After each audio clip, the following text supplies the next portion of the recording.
Well, hey everybody, this is Cheryl Pace.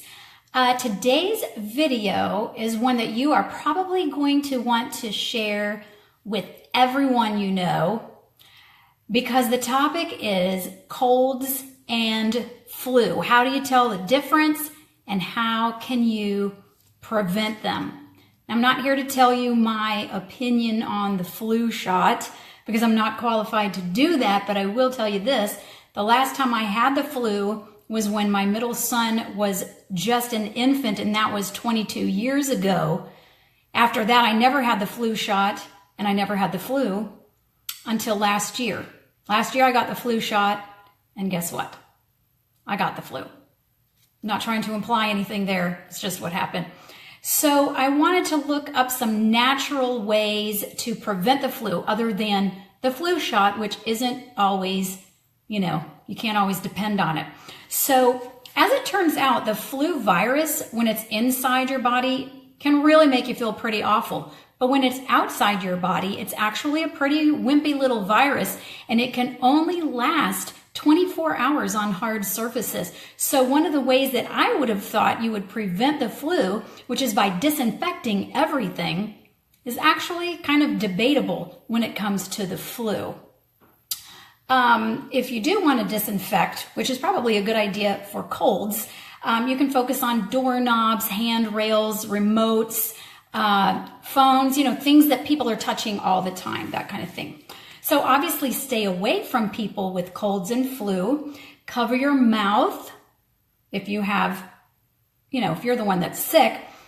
But hand washing is probably the number one thing that you can do outwardly to prevent colds and flu. And you might think automatically of antibacterial soap, but colds and flu are viruses. So it really doesn't matter what kind of soap you use as long as you are very thorough. So what I used to teach my kids when they were little is fronts, backs, and in-betweens. Okay, you want to just thoroughly wash your hands 15 to 20 seconds. And that is one of the best things you can do to prevent colds and flu on the outside. So what can you do for the inside? You can boost your immune system. You can take a really good multivitamin. Of course, everyone knows to take vitamin C.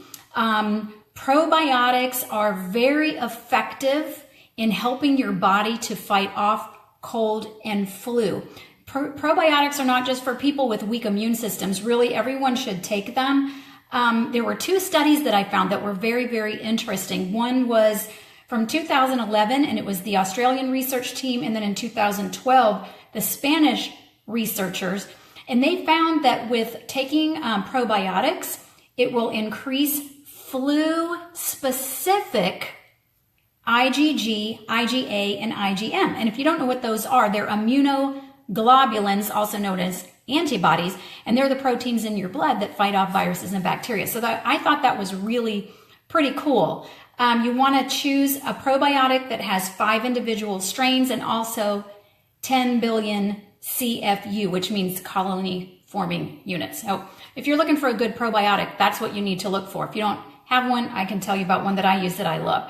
Other supplements you can use, like I said, are multivitamins. Echinacea and golden seal have been around forever. They are in different products that you might take, like Airborne. Oregano oil is something that I personally have found is very helpful. You can't take it for a long stretch of time. I usually take about 3 drops a day during cold and flu season. And zinc. Zinc is one of my favorites. If I even think I'm starting to come down with a cold, I'll take zinc, about 25 milligrams with each meal. You want to take it with food because it can upset your stomach. And also, something you might not know about zinc, you want to avoid those nasal gels. I know it sounds kind of gross. I don't think I'd want to use that anyway. Sorry, Zicam. But you would squirt some of that nasal gel into your nose to prevent a cold, but that can actually decrease your sense of smell. So that's not the best one to take. The meltables are probably pretty good. So some people, immunoglobulins, not to be confused with goblins. Look it up. Okay. So how do you know if you have a cold? How do you know if you have the flu? What's the difference? Well, there are some very, very obvious differences, okay? Colds kind of fade in and they fade out. You can start with a tickle in your throat, maybe a sore throat, you're sneezing, you've got a headache. It can make you really feel very bad, but your fever doesn't usually get over 101, and then it kind of fades away. You can end up, maybe having a cough for a week or so, but the flu hits you like a ton of bricks. You will maybe start off with the same symptoms, but they'll be more intense and they'll intensify very, very rapidly. Also, your fever can get well above 101. Usually you get body aches, you get chills. That's a telltale sign. When you start, like, you're freezing and nobody else around you is freezing, you're probably coming down with the flu. And you can take cold medicine and that'll make you feel better if you have a cold. You can take medicine with the flu. It might help a little bit, but you're still going to want to feel like you just don't even want to crawl out of your bed. So that's kind of how you can tell the difference. Now, how long are they contagious? Well, listen to this. I was blown away when I found this out. So with the flu, you're contagious one day before you start symptoms and from 5 to 7 days after you start feeling bad. With a cold, you are contagious a couple of days before you even start feeling bad. And you're contagious the whole entire time you have symptoms. Also, remember when I just said that flu viruses can live on hard surfaces for only about 24 hours?